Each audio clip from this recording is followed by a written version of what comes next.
Welcome, ladies and gentlemen. The motion for today's debate is: this House would introduce a governmental basic income from all artists rather than offering governmental fellowships and grants to certain artists upon application. Representing for proposition, we have the team from country Lithuania, and on the opposition, we have the team from Austria.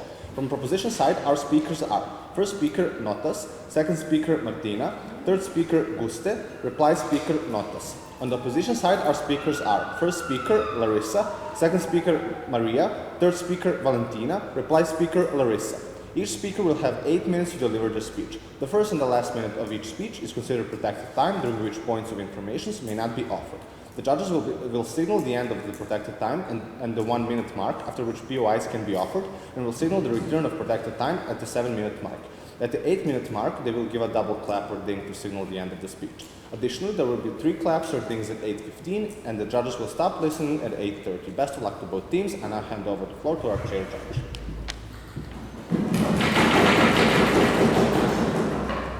All right, thank you everyone. Welcome to round 6 of WSDC. I'll be the chair for this round. I'll invite my colleagues to introduce themselves. We'll go to the whites. Yeah, my name is Chris. Me pronouns are fine, but you prefer possible. Hi, I'm Lola. I'm the person also Fantastic. People have mentioned the trainees that are here, so I now invite the proposition to be in the debate.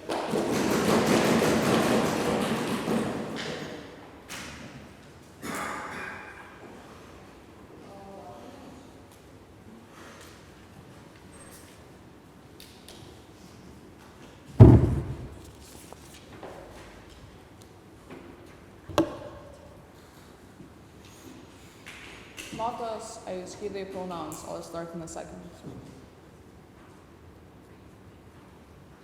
Last year, I was preparing a portfolio to apply to an art school. The reason why I dropped it is because I couldn't push myself into a field that I knew in which I would start.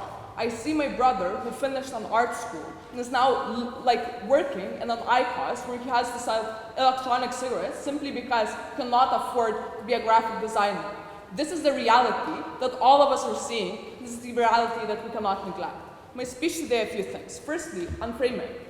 First point of framing, what is basic income and how it works. To get it, we acknowledge an artist as a person with an art education and a portfolio. Notice how currently getting into the art schools is not usually a problem.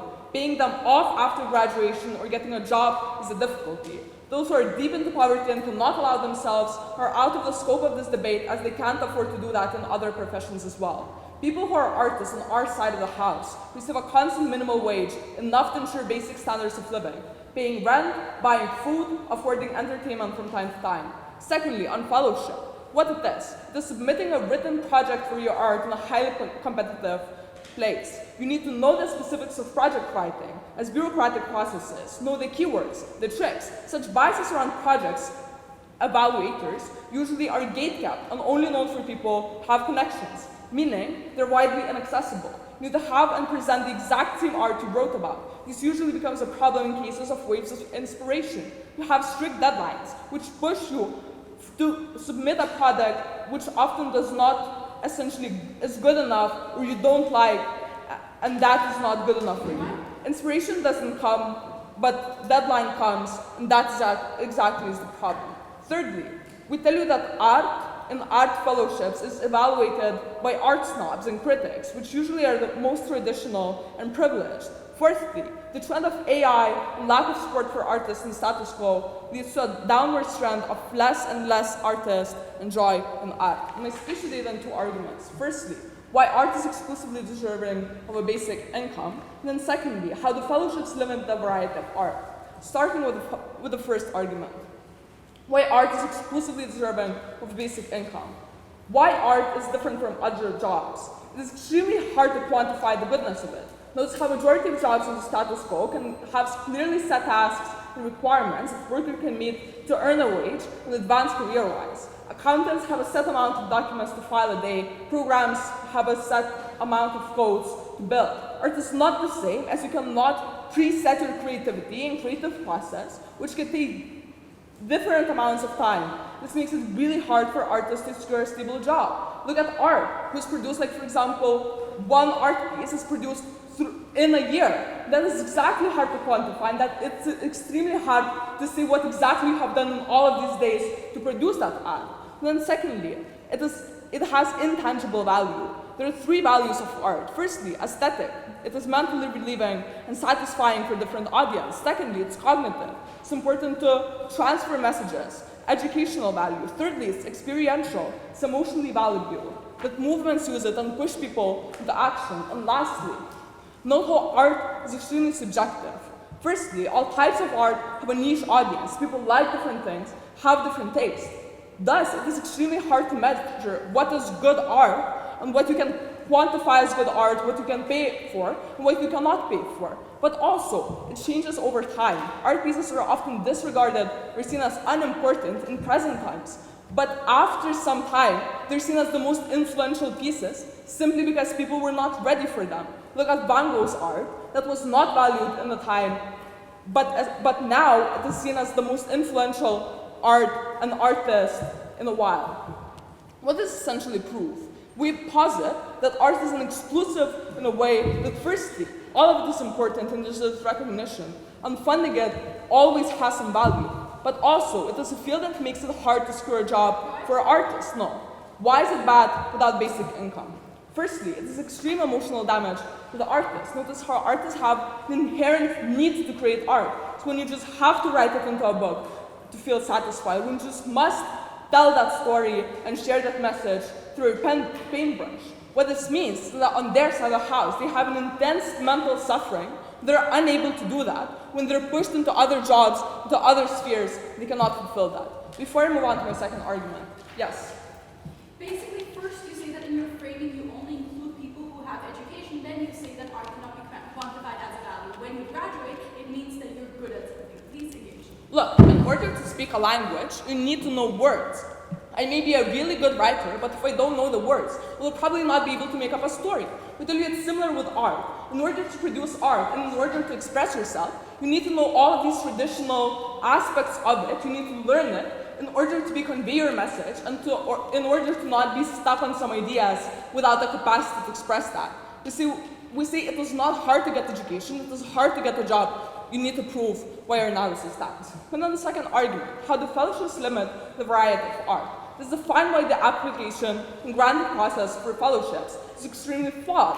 Firstly, on people who evaluate artistic ideas. These are people who have traditional training in art. This looks like art school degrees, years of being into critics, and others. There are certain standards which they expect to be met. Think of the applications to the mainstream media and audience. Think of the significance of the message. All of these metrics are extremely subjective. Critics then hope that their own specific standards will be met. All their statistical ideas, which do not subjectively fall under the category of good, are rejected. But also, these critics are usually well established. Privileged individuals have been around the art scene for a long time and have developed prejudices, have developed biases in taste of art. Think of galleries not accepting black individuals because of their prejudices, because they do not want that art.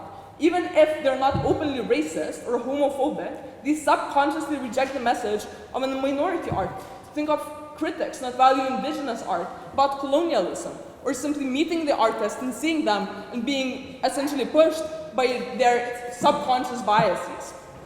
But secondly, on unequal opportunities to access fellowships. But before that, I can take a second one. Isn't it slightly colonial that you think people should go to art school in a Western country when what they have learned, maybe their traditional art from art of indigenous grandparents? Can you repeat? Look, if I learned traditional art from my grandparents and I haven't gone to art school, you don't consider me an artist. Isn't that colonialism?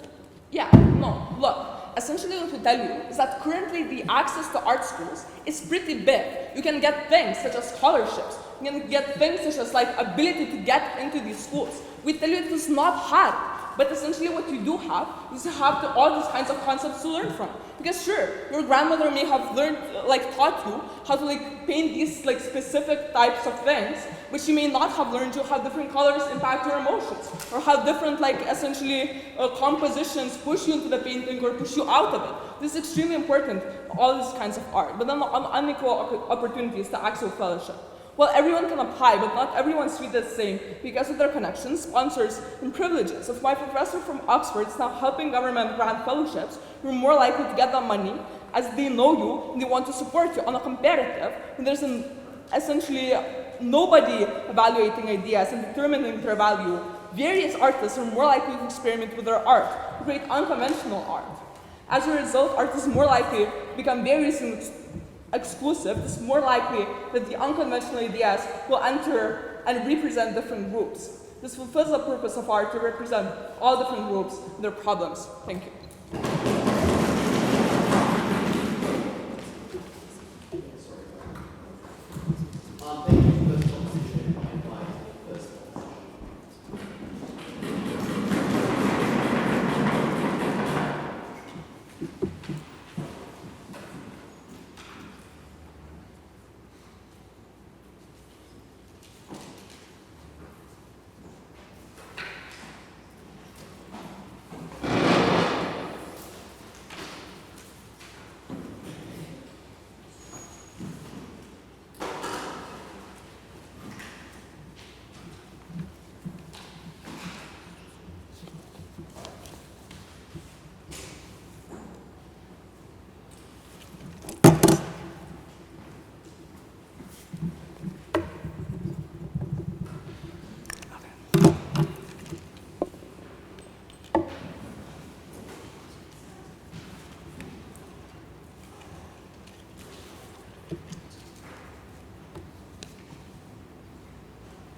I'm going to start my speech with some reframing of this actual debate before I go into some rebuttal and my first argument on efficiency of government budgets and social justice. My second speaker will elaborate on backlash and reputation of artists. So, going into some counterframing.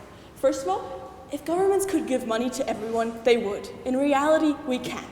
First of all, on both sides of the world, we have basic unemployment benefits and social welfare. So the people that are like really poor and need this government funding have it on both sides, whether they are artists or not. It is a burden on prop to prove why artists deserve these funds unconditionally more than any like other group, and why they are intrinsically more vulnerable and like valid of getting this money. If they want art to remain valued, we need this merit and competition. This is necessary for the reputation and the quality of art to stay high. Third piece of framing, it is impossible to define artists fairly. We have seen in your criteria there are flaws of how, first of all, you exclude any traditional artists, as my first speaker mentioned, the POY, for example, that learn from their family or found some like old traditional artists, not right now. And you also like exclude any like new art that has evolved or is like individual, because we see many instances of like new like recycled art or like graffiti art that are also forms of art but may not have gone for like this traditional art school that you like on your side. What it is possible is to define art. That it happens on our side through these specific projects and a merit-based quality standard. Our fellowship and grants can be compared to basically like the startup and research grants we see in most countries, where we see it's competitive, which ensures a high quality, and it is based on merit or needs. On the one hand, it sustains the most vulnerable, but also pushes the most talented. So, going into some rebuttal. Yes. Would the government value more like a historical piece depicted like some board, or would they value this modern piece of art in the street? I will go into the standards, well, if you want, right now. So, you explained that the standards will be like prejudiced or biased. First of all, we explained to you that these biased values, even if they were biased, are still better than unconditional money that you give to artists regardless of their income or employment. Jury, you have to realize how inefficient this is, because people can literally be super rich, employed, and have a high income and still get this basic government funding regardless of everything else, simply because they went to like the art school that proposition says, like when they were young. So this is absolutely no efficiency of government budgets, even if the standards were biased. Second of all, we do have the words based on merit or need inside, and this is given by the government. So it is very, very likely that the fellowships will not be too prejudiced. First of all, because there is probably a set of different artists evaluating your art or portfolio, because these are the people the government would hire for these jobs. And second of all, the government employees have a record of also being able to establish who has merit or need in all other sectors where they give grants or fellowships. As I mentioned, research grants, startup grants, and so on, or scholarships. Now, a few more points of rebuttal. You explain that it is hard to get a job and there are like for artists, and there are like deadlines which push you, which isn't good enough if inspiration hasn't come. First of all, things like deadlines and like finding a job, this happens in any field. Why are artists more important than every other member of society here? I will explain this further on in my first argument. No, thank you. Second of all, the point on like it is not good enough because inspiration hasn't come and they still need an unconditional wage for things like entertainment. Do you realize what huge backlash you're exposing these artists to? Because now the rest of society has this image of them getting unconditional money simply because they like had this like little artist label on them from the beginning for basically doing nothing, because that's the point of unconditional. No, not right now, thank you. My second speaker will go into like the backlash and reputation argument further on later. And the last point I want to rebut is the part where you say it's like a written problem and tricks and biases. We explained to you that due to the fact that this is like given by the government, it is likely to make this actually quite accessible, and competition here is based more on the quality of the art, which does not actually like, make it a higher burden for any other artists. So, going into my first argument on efficiency and social justice. First of all, we explained to you that like the unemployment benefits exist either side, so we mitigate most of these like I'm just a poor artist harms. And what else do we mitigate by saying we spend the grants on merit and on need? First of all, this is not an indefinite, constant expense for the government, and we can use the government budget more efficiently. Why is this? First of all, as the motion says, it's only for periods of time and based on merit and need, which means it's just nominally weaker in how much money the government has to spend. Second of all, artists on our side can gradually become more self-sustaining easier. Why? That's the beauty of art. You don't need like huge resources. You can do trash art, graffiti, online courses, or be self-taught, and the talented underdog can be immediately recognized in our merit-based grants. So proportionally, we support those who need it and have the highest potential or the highest vulnerability, most on our side, rather than just saying like, we will unconditionally give every artist money just because they're artists. So, second point is the funding based on merit or need is enough to incentivize performance from these artists. It is enough for motivation in terms of merit, like artists that have this merit of good quality art will get this funding more easily. Yes, if actors get a monthly wage despite how many plays they play, why do they deserve it and artists don't deserve it? First of all, artists do have the chance to get employment. Like, we're not saying there is no art employment. I don't know what you're facing there. And second of all, this is government funding. If a construction worker that builds a road for the government gets money, they're getting it for the merit of building this road, not just for being a construction worker. So I think this really does rebut it. So back to my point on why the funding based on merit gives them motivation and also deterrence. It shows that art is not for everyone, and will actually maintain art having a good reputation and a valid job that is competitive and seen well. No, thank you. This means the quality of art and artists will increase on our side, and the government resources act as a unique opportunity to support these vulnerable artists in need or the underdogs with lots of talent and merit. And allows them to establish reputation and recognition. Like, as again, for example, Harvard applications, they're also competitive, but that's because you actually get something for your merit, and that doesn't, like, that just because it's competitive is not a reason that it shouldn't, like, it should just be given to everyone, because that would just decrease the value, as if we say everyone gets a Harvard, like, scholarship just for nothing unconditionally because they're a person. Like, okay. Third point, on competition. Competition basically just means the quality increases and there's more awareness of the skill. We see right now, there are like 100s of influencers making art, but that is basically shit, but they feel good about it because they're like, I'm an artist. On our side, we don't have this like fake art and we rather like improve the actual quality. Last point on how funding-based merit is more socially just. First of all, we have other groups to consider, like refugees, single mothers, sick and disabled people. They don't get unconditional money for nothing, although they involuntarily put themselves in this position. Artists voluntarily become artists and then actually have to face the consequences of this, which happens in every other industry too. We do not understand why artists are more vulnerable here. Second of all, we have underpaid jobs in society, like cleaners or caretakers or construction workers. The government also doesn't give them basic income unconditionally for nothing. This is always tied to merit, as it is on our side of the house. There's absolutely no reason that artists deserve more, and there's rather a huge danger of the misuse. For example, a doctor who also like went to art school at the beginning will not face like 8 years of very hard enduring like med school, but rather be like, oh, I can get my basic income of being an artist aside without doing anything, regardless of income or employment status. Yeah, so we stand for merit and quality. Thank you to the first opposition speaker for that speech, and now let's invite the second opposition speaker.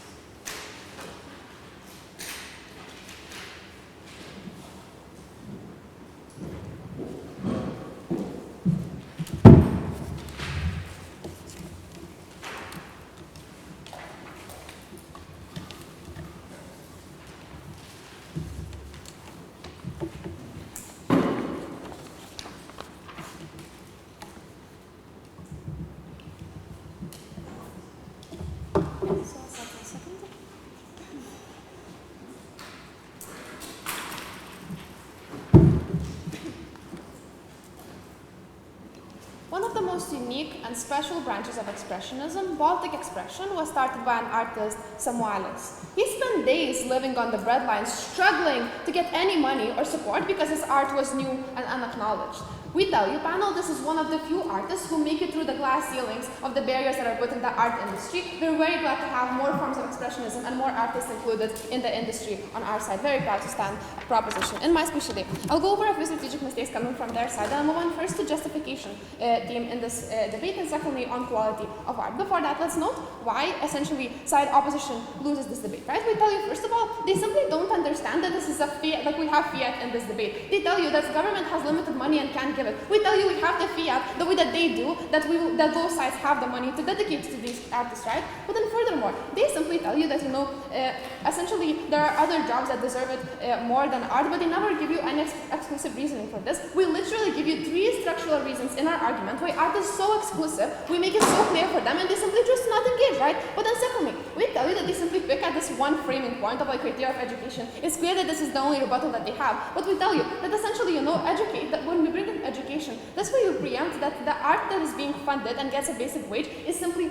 worthy of it, right? That these people have been putting in effort and they are dedicated enough to go get an education. We tell you we're not talking about Oxford educations, right? Like we tell you any education and any university will do, and under the status quo, artists who are generally interested in this field do want to go get an education and build the groundwork so that they can express their ideas through art in a way that works for them.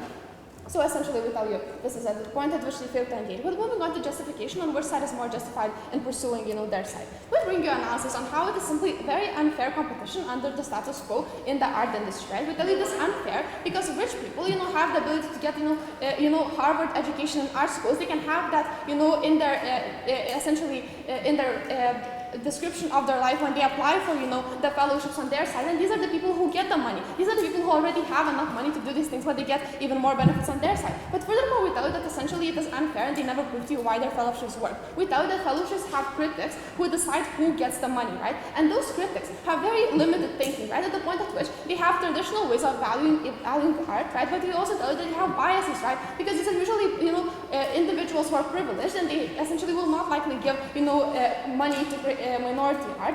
On our side comparatively, these biases are taken out of the debate at the point at which everyone gets support, right? At the point at which everyone has equal on the side, right? But then we tell you they essentially challenge our value point. They say that, okay, why is it art so exclusive that they need to get this, basic wage? Why don't construction workers get it? But we give you brilliant analysis that is never responded, right? We give you 3 reasons. Firstly, we tell you that art is different because all art is valuable to an extent, right? It's differently valuable at the point at which, there's cognitive value, that is experiential value, that is aesthetic value. There are different types of value that individuals find within art. So any individual in any piece of art will find something that appeals to them and will make it worth it, to fund this art. But secondly, we thought that this significantly, art as an industry is really hard, to enter and to survive on, right? Because it is really hard to find a job in a place where there are no strict criteria, right? Programmers can simply make the code and then they get the wage for it. But for artists, it's different. You have flows of creativity. You have writer blocks where you can simply write, but then you can come up with the most brilliant ideas at some point, right? This is why art is exclusively such an unstable industry, at the point at which government has to ensure that it is being created, and the only way that they can ensure it is by ensuring that there's money going to these people, right? They never engage with this, so it simply stands, right? But what do they tell you on their side, right? They tell you that essentially, essentially you don't need a lot of resources to create art. You can do like trash art. Without it, we're not talking about how much materials cost. We're talking about the fact that even when you create trash art and the materials do not cost a lot, you need to get something back from the trash art to get, food on your table, to get a wage, right? A lot of artists don't have that under the status quo, and this is what we ensure on our side with the basic wages, right? But we also tell you that it's not essentially all about resources, right? We tell you that galleries really cost a lot to enter, right? At the point at which you need to, pay money to get a place in the gallery, or you don't get at first, profit from being in these galleries and doing these displays. These individuals simply don't have a wage to survive on. But furthermore, we tell you that yes, trash art exists, but there's also forms of where you have to paint with acrylics that do cost a lot, and then these artists do need this money to do that, right? Before we move to the second theme altogether, why? How do you ensure student artists get their basic income if they didn't do your education? We tell you that under our side, any individual that wants to connect their life with art has the access to get the education, right? At the point at which you can go to any local university, get the education, you can write it in your bio, and probably on both sides of the house, the artist will do that either way. Secondly, on quality of art and the artist, right? Essentially, they tell you that, these individuals will start making bad art because they simply, will want the money. We tell you this is exactly where the education point comes in, right? At the point at which you were dedicated enough to spend 4 years in university and get education, this is the point at which you will not make bad art because it is proven to be enough, important to you for you to try and actually make, good art. But then furthermore, we give you much more analysis on this, right? We literally tell you that, essentially as an artist, you are more able to express yourself better when you don't have deadlines to meet to get the funding, when you don't have criteria where you literally enter the competition. You have to show what the final product will be before you even know what it will be. They put a lot of restrictions on their side. On our side, you have the ability to explore, and develop your work as you're creating it. You don't have, outset expectations that you have to follow. And essentially, we tell you that on our side, there are also more people entering the industry in the first place, and as more, minority art being taken into account at the point at which you have the ability to have more variety in art as an industry overall. Moving on to the third argument on how we create art more accessible. The gist of this argument is that art is currently inaccessible because first it is impossible to start off, but secondly it is not seen as a legitimate career, right? People don't go to study art to these universities because they're scared of an unstable career, right? Because there will be no basic wage when you finish it. We change that by making, the start easier. Currently, when artists start an art career, they have to rent out galleries, right? And they have to rent, hope that they'll sell something, at least to come out even, right? The issue is that it is really hard to get that money in the first place. This is usually a big commitment for the team, right? For them, which really causes incredible amount of stress, which can mean not trying to even make a gallery or show in the first place, right? Comparatively, we tell you that you have stable income on our side, and even though renting out a gallery will still be, a commitment, when the artist is sacrificing not tomorrow's lunch, but maybe a vacation in the future, it is simply comparatively easier to do on our side. We tell you this leads to art becoming a legitimate option. Currently, the discourse that surrounds art is that it's bad because it's seen as an unstable life path, right? If you make art and you think that this is, a good career choice, the discourse is simply that, that you're choosing a career path that has no, essentially potential, that you will never get a good wage from it. On our side, the government recognizes art and artists as people who generally make something valuable enough to get a basic wage, right? And at this point, the discourse simply shifts, right? Now people do recognize it as a work that needs this wage, right? We tell you that essentially that means that more people will go study art and head into arts in the first place, right? Intuition pump. Statistics show that 1 out of 12 children want to do art as a career, but then they drop this number, and we tell you this is somewhat natural, but also somewhat forced, right? Because these people grow up and they realize they will not have bread on their table, right? The impact of this argument is that more people generally enter art, more perspective is shown in art, and more people, oversee this art, and art becomes more accessible. At the end of my speech, I want to point out that on our side exclusively, we have, artists essentially, that create very unique art and have the ability to do so. Proud to stand up, proposition. Thank you to the second opposition speaker and the vice opposition speaker.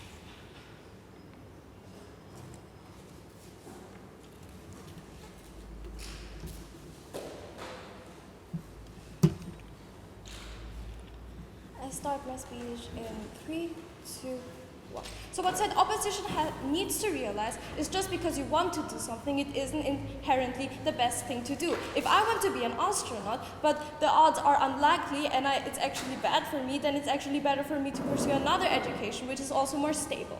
And this also kind of rebuts their point on many children wants to do art. Yeah, okay, if we buy it, but most of them don't even like to draw or can draw. They just admire a piece of painting and want to do it because it seems pretty.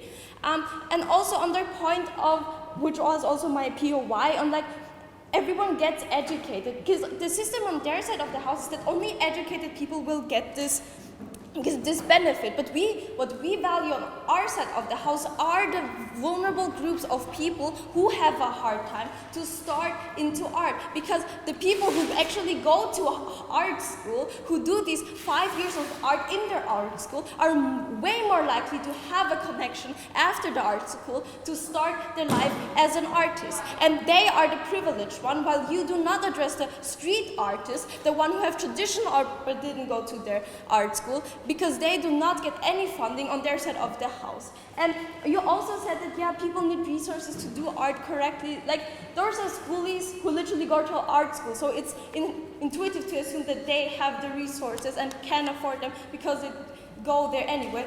And as I said, the main stakeholder is really the one who is not able to get these monetary benefits, which we solve on our side of the house and not on your side of the house. And you also had a point that for art you need time.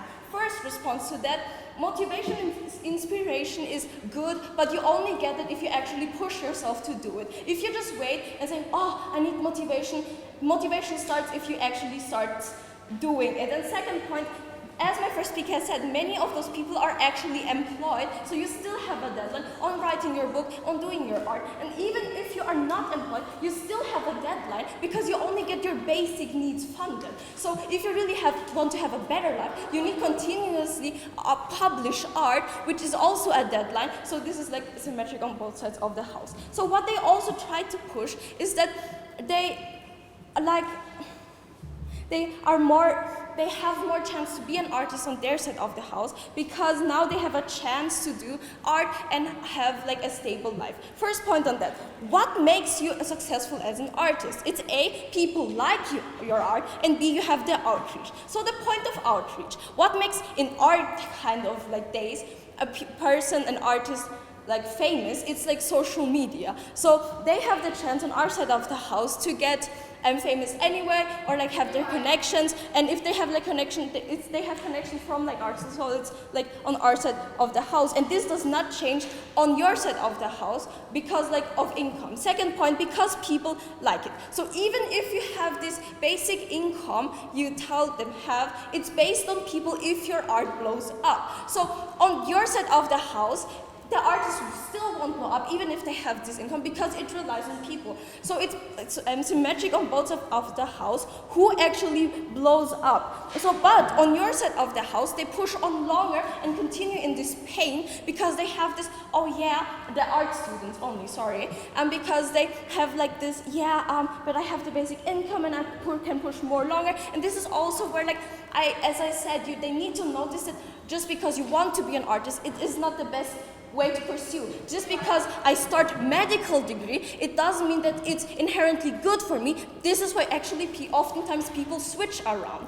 And on your side of the house, they're just more likely to push on pain. And on our side of the house, it's like the same people get popular on both sides of the house, but we push underdogs more.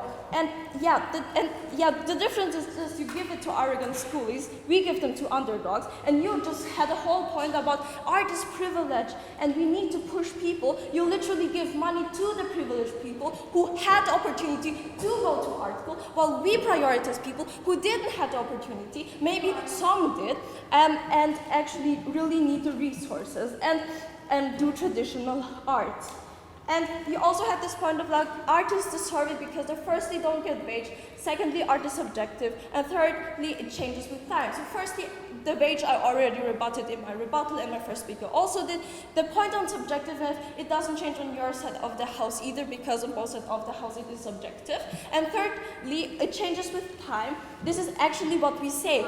it changes with time on our side of the house too, but you still prioritize people who go to art school over people who actually need it and do some new things, as street art, as trash art, etc. So you actually fund the privileged people on your side of the house. So to my argument over backlash reputation. So firstly, they do receive backlash because why? Because who pays the money? Taxpayers, the average citizens, and who gets the money? Literally art students who already have money, yes. Look, how likely is the street artist with no resume and no connections to win a highly competitive fellowship of meeting with individuals from Oxford Commerce and Arts? Because, as you said, art is subjective. So if they get, like, it's of course, like, there is, like, of course, advertisement over, hey, there is, like, this fund, and if they, like, submit their art, and an Oxford person submit their art, it's still subjective, and it's more likely than on our side of the house, they will actually like the person off the streets more because they are there, while on your side of the house, they have no incentive and no capability whatsoever. So why is backlash there? Because everyone, art students, get it, and the average person will be, of course, mad, because why should we fund literally already privileged people who already have it, instead of like people who actually need it? And even if they have some people who like need it, it's still like a lot of people get it, okay, but as my first speaker said, there are other things that are more important, like cancer research. So the impact of that is the value of art actually goes down because people don't value it anymore. They see it as like, oh my god, they fund them again, although we have like other crises, and now they do give every art student like this funding, like what the hell? And also the reputation of artists, because they're now like, okay, like everyone gets funded, so they're not special anymore. And why is this different on our side of the house? Because people actually view it as good, because there's a smaller amount of people actually getting this funding, thus people see it as special. You can see it in like scholarships. If everyone gets a scholarship who went to school, it's not seen as something special and something you worked for. But if only multiple people get scholarship, you actually work for it. People see it as special and not as a waste of money. And this also ties into the point of like lower motivation, because if you see yourself as special because you're the person who actually made it through this round, you're more likely to really invest in this art. And we also just need to ask, why do people do art? And they do it for themselves, and they do it for the audience. Now, as I said, the reputational value of art gets down. They receive immense backlash and criticism. Now, actually, they suffer on your side of the house more, because now they're always like, oh, you get funding, now you really need to do good art, or our money got to waste. So the pressure is more on your side of the house, while we fund like talented people who already do this, like, and have more motivation on our side of the house. So this is why we stand for side of reputation. Thank you.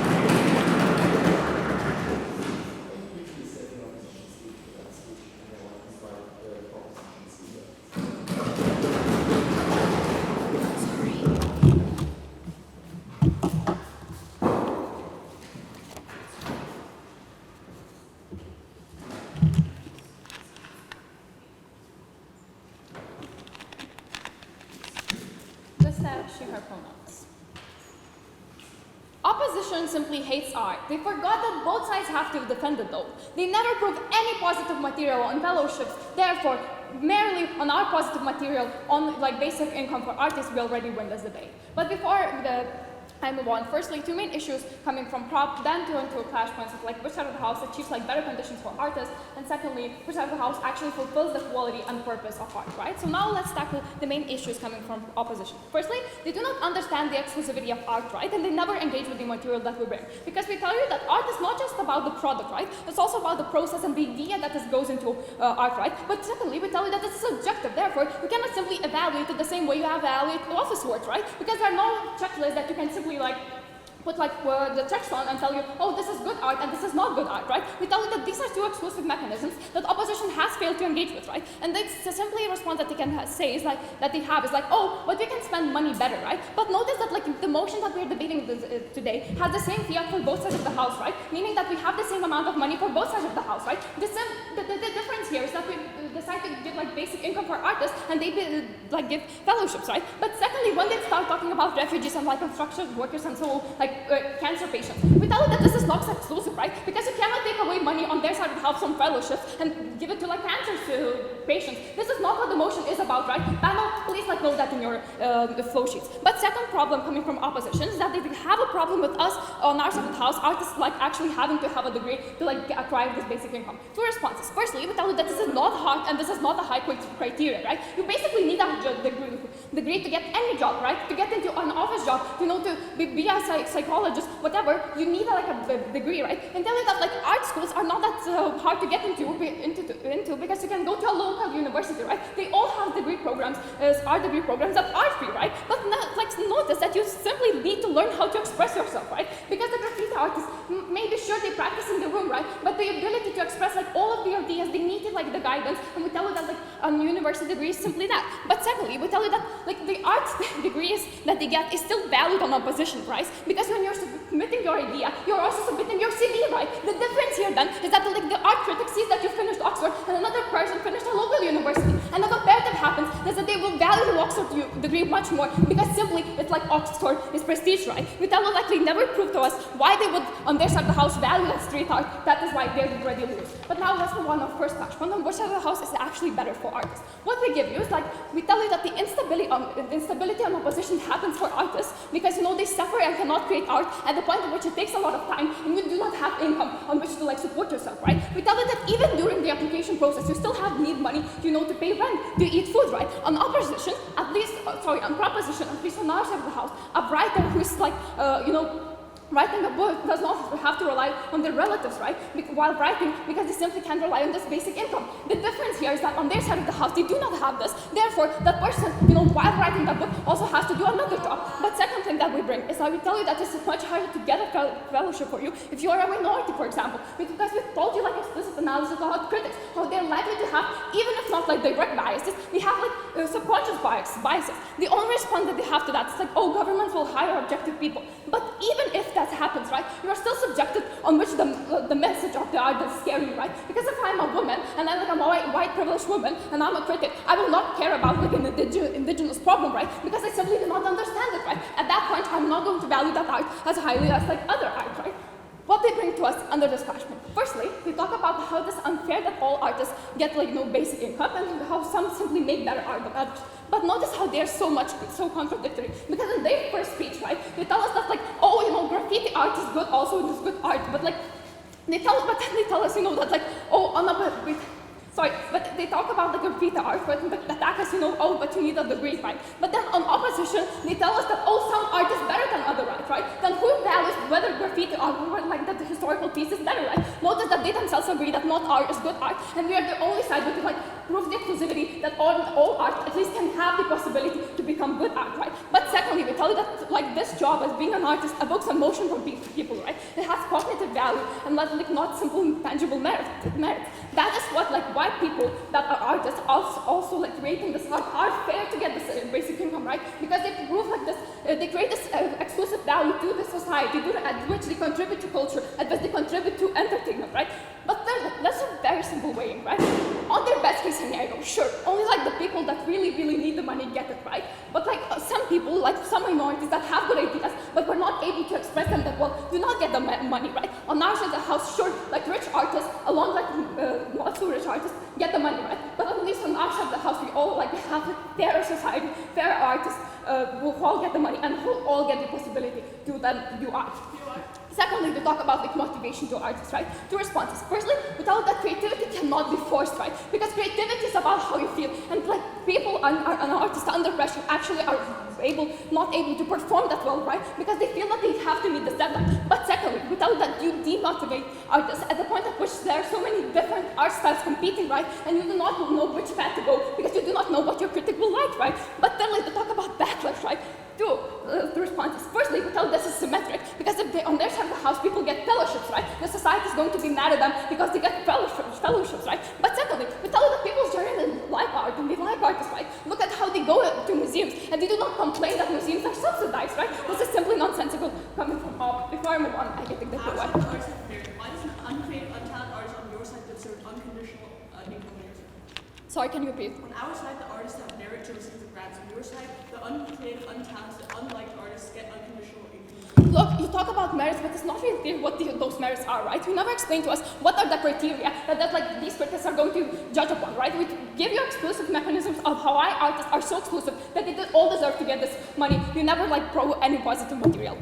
Quickly moving on to the second flashpoint of like the quality and purpose of art. We tell you how there's generally a bigger variety of art on our side of the house because people are more likely to experiment, and be not afraid to express themselves at the point at which, there's like, they do not have to meet some standards, right? We simply win on probability. There's going to be much more different art that represents different groups, right? And fulfills the purpose of art to actually like represent the society, right? But secondly, we tell you that art changes in the process when you are creating, right? When opposition has like a checklist and deadlines of what artists have to do, right? There is no possibility for artists to actually engage in the process and enjoy the process, right? And like to change the art as they go, right? Thirdly, we talk about how there's generally going to be more people on our side of the house who choose art because now you at least have like this like check and balance that you're going to have that money even like if your career is so unstable, right? And we simply then win on bigger scale, like making art more accessible to everyone. They say to us, oh, but it's hard to start out on both sides of the house. This is simply not true because on our side of the house, you do not have to work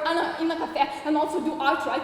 On your free time, you simply can do art as an artist overall, right? But secondly, we tell you that there always will be people who like different art styles, right? But it's more likely on our side of the house to reach the audience, right? Because if it's easier to get into galleries because you have some money at least from which to save up, and then buy that place in the gallery. They never have that on their side of the house. That's the only thing that they said. It's like, oh, but you need competition to have good quality art, right? It's not clear what high quality means, right? Because we talk about the message, right? And message is only high quality when it is expressed. And it can only be expressed on our side of the house at the point at which artists at least get like a forum to do that, right? And at least they can choose like art, being an artist over other professions. Because we are actually the ones who benefit the artist and fulfill the purpose of art, very proud to propose.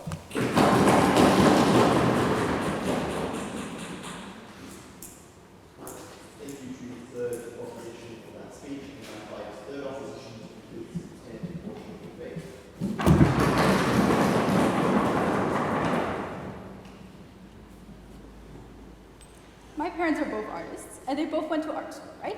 Why could they go to art school in the first place? They went to art school in the first place because they come from a high economic background, because they did not have to worry, oh well, if art school doesn't go so well, like, I won't have any other option, and they even had the opportunity to go to college in the first place. What we still don't get from this side of proposition is they still don't look reality in the face. So many people do not even go to college in the first place because they don't have the resources it takes to get tertiary education, either because they can't afford it or simply a lot of people, I'm sorry, just graduate high school and have to start working because they cannot afford tertiary education. On our side of the house, you do not need this education. All you need is to appeal to people, right? And this is where the difference is on both sides of the house. On our side of the house, what you have to have is talent. On their side of the house, what you have to have is privilege and education. Now, let me rebuild our case and go over some rebuttal and do some weighing. First of all, they said it's completely unlikely that people who didn't go to Oxford won't win a scholarship. First of all, we tell you, no thank you, that even if they don't win it, even if not every single one wins it, at least they can apply in the first place. At least you don't need that Oxford degree to apply in the first place. On your side of the house, you're the ones who actually need the Oxford degree to get any sort of money, right? We don't need any degree. So even if not everybody gets it, even if there's implicit bias, there's still a higher likelihood because there is the technical potential, right? They also said something about CVs, but like, come on, you still have to send in your CV when you apply to art school. So like this sort of bias is symmetric on both sides of the house. They also said that there's like nothing, no thank you, that we brought nothing positive, but I think they just didn't really listen to our case. Our first two speakers proved to you, first of all, that it makes artists' lives better, and we had a whole point on social justice, right? Then they had this point of like backlash is symmetric, and we're telling you that first of all, no, because the people who now get these grants are seen as special, right? They're seen as people who actually contribute to society a lot because they are more special than a bunch of other people who also wanted to do this, right? And even if it's the same amount of money, no thank you, it's still few people getting the money, meaning like the average person does not know how much you're getting, and therefore, even if it's the same amount of money spent on both sides of the house, like people are likely not even aware of this, meaning the potential for backlash is lower, right? And what I think they still have not managed to respond to is the fact that, I'm sorry, a childhood dream does not mean that it's actually a good career path for you. Maybe you like biology in high school, but you realize, actually, I'm scared of blood, then maybe you shouldn't become a doctor, even if you think biology is interesting, because that's gonna have some negative impact on your patients, right? And I really want to push how their framing excludes any traditional artist. It's so funny, because their second point wasn't like minorities, but it absolutely, it excludes anybody who learned, for example, like indigenous art from their grandmother, right? On their side of the house, if you live in a European country, you have to go to a European art school that was funded by white colonizers, and you have to adjust to all these like curricula that were written by white colonizers based on art of white colonizers, okay? Meaning, look, in majority of universities, maybe you get like one semester of learning about indigenous art or something, but the large focus of art school, especially like in European countries, which they seem to be talking about, no thank you, is literally European art. And so they say, okay, whatever, like, art schools are accessible, but you have to pass exams in art school, right? Art school is highly academic. I don't think they understand what art school is like. They think you go to art school, you paint a bit, and people are like, okay, nice. But no, art school is learning like so many boring years of history of like mostly European art and saying, okay, this one European guy painted this one thing, no thank you. And it's highly academic, and some people just don't like it, okay? Do I have to know history in order to be a good artist? We say no. In order to be a good artist, you have to do art and not history. Thank you. Now, basically, what's very interesting is that second speaker pointed out that people in fellowships are uneducated about art. But now this completely goes against their point of saying you have bias about art, because if you don't even, like, if you're not even educated about art, how are you going to have these biases? No, thank you. If you're not even aware of the option of having a bias, right? If you don't know that something is indigenous art because you're completely uneducated, you can't, like, discriminate because it's indigenous art, right? This was literally their framing that these people are uneducated. Now, on the exclusivity of art, you talk about education. Look, Van Gogh didn't have an education, and his art is still good because it's about expressing himself and not about like learning 500 years of European history, right? Secondly, it's easier to educate yourself on art. Why do we believe this? Especially, and this is again where the vulnerability thing comes in, especially if your parents are against art, because it's usually viewed as a bad thing. This is when you can actually teach yourself on our side of the house. If your parents say, no, you can't go to art school, well, you can't go to art school. On our side of the house, if your parents say you can't go to art school, okay, cool, you can still have your own form, no thank you, of art that's still valid on our side of the house, even if your parents say you can't go to art school. Yeah, sure. Look, as an art critic who has finished one art school and I have spent many years to be art citizen, would I value a person from the street more, or would I value a person with a degree more? Look, what we think that what this is about, again, this is literally your entire frame. Your framing is literally saying art is subjective. We agree. And look, the thing about CVs, this is literally symmetric on both sides of the house, because you're also more likely to get into Juilliard if you have like if you went to a better high school. Look, the thing of privilege is completely equal on both sides of the house. And what we believe is that how these people will decide is based on who actually like gets outreach in the end. And we believe that these people will notice at one point that giving it only to people who like went to Juilliard or Oxford, these people probably kind of do the same art. But if they give it to a street artist too, no thank you, and an indigenous artist, look, you have so much more options, meaning the chance that the public will actually appreciate this is higher because you have far more options. Therefore, we believe this is how they're likely to decide, because seriously, who needs like 10 different paintings of Oxford people who paint in Renaissance style when instead you could also have a graffiti artist and an indigenous artist? Look, the outreach and therefore the popularity of this measure will increase if you actually include different options. No thank you. Then on their point, saying that it's less accessible. First of all, it's nominally untrue, because people who have talent or interest for art can access art in far more easily than ever before, right? Because in our side of the house, you can literally use online material, teach yourself a little bit of art skill, and you can apply to this if you are capable and if you have talent. In their side of the house, again, it's about literally going to art school, right? There are far more resources and types of art, meaning there's a bigger pond, and society has fewer limits on what art can be, right? It's also numerically untrue because the majority of qualified artists can produce art even if they're not famous by, working in an additional industry branch or supporting with alternative sources of income. It's also marginal because even if some people in marginalized communities have less access, they still have more internet, cheaper art supplies, online patrons, and these solutions exist on both sides of the house, right? And the artists in marginalized communities who do get grants and fellowships now have generous resources on opposition rather than just enough to survive on proposition, meaning it can be put to use more effectively.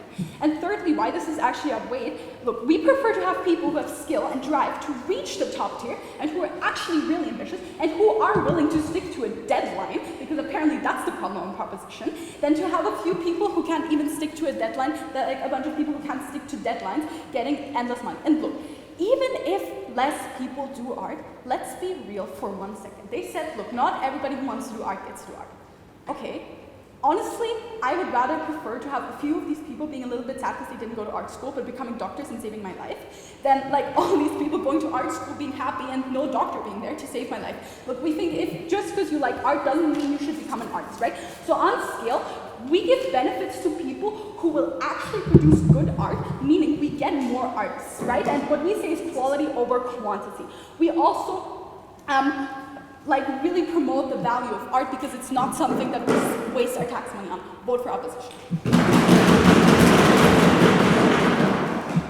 Thank you for the opposition for that speech and by opposition reply.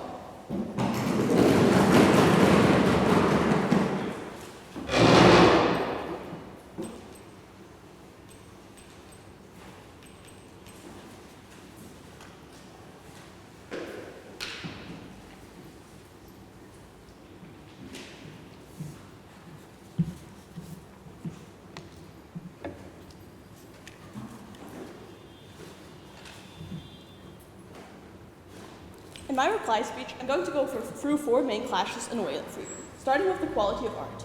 Your main claim is that more people go into art on your side. Every kid likes art in high school, but have you seen the portraits and these barely recognizable shoe sketches that actually are the outcome of this passion for art? If we incentivize all of these people who enjoyed sketching their friend in high school to go to art school and have an unconditional basic income for the rest of their life, of course, a lot of these people will go to art school because it is basically the only place that offers this unconditional basic income forever. No other industry does that, although we do think that other industries are more important than art. So on our side, we really have this deterrence effect that shows that not everyone is made for art, but rather the people who are talented in art will be incentivized to go into art because they have this potential of actually getting this reward of this merit-based grant, rather than everyone being welcomed to this basic income forever. This is why on our side, the quality of art definitely increases. Going on to our second clash of accessibility. We've explained to you that on our side, we have no higher education barrier and we do not exclude the minorities, and the threshold is just merit or need.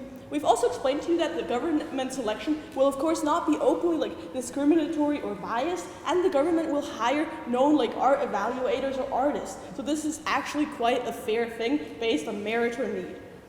Government will also fund the well-recepted and good art and then the outreach will be merited, and the other citizens and taxpayers who are actually affected by this will see it as a more positive thing because they actually like the art or think the artists are at least putting in the work. Third of all, I explained to you in my first speech that this can be compared to research grants and startup grants. If you just have a business or a science degree, this is not sufficient for you to have unconditional income forever. You actually need the merit for a good startup model or a research idea, just like you need the art idea on our side. This is why the accessibility and quality of art on our side is high. Going into the third clash on reputation. On your side, you have huge backlash because of the injustice. You said the artist's job is devalued. Why? Because work is normally connected with wage. So on your side, wage is connected to this label of being an artist. Second of all, if the citizens, the taxpayers, see these art students that finish their school and they're now like chilling, partying, and engaging in the entertainment you think they need, although they have no talent and no incentive to work, this will lead to huge resentment of the public. You really have to face this. All the people who are actually working and paying taxes, and then those taxes go to the people who just finished art school, and that's all they had to do for the rest of their lives. On our side, we have the merited good artists that get the grants and get the outreach. So the money per person on the one hand decreases, so on our side, it's more of a start boost, rather than this like eternal couch potato investment on their side. Fourth point of clashes, on like why the artists deserve the income. You mentioned art is valuable, but have you seen the majority of art around right now? Really, not every art is valuable, because look at the pictures and like the drawings and some of the songs we see on a daily basis by these I liked art in high school people. This is not valuable art, and you have failed to prove why bad artists from art school deserve unconditional income for the rest of their lives, on the backs of the taxpayers. On vulnerability, we simply win this clash because we, on the one hand, give the grants to the artists in need, so the most vulnerable people, as well as the people who put in the most merit and have the most talent and highest outcomes. So on our side, they're rewarded and incentivized and actually give back to the community and the taxpayers with the good art and outcomes they have on their side. For all these reasons, so proud to oppose. Thank you to the opposition replies in the speech, include the debate and invite the opposition reply.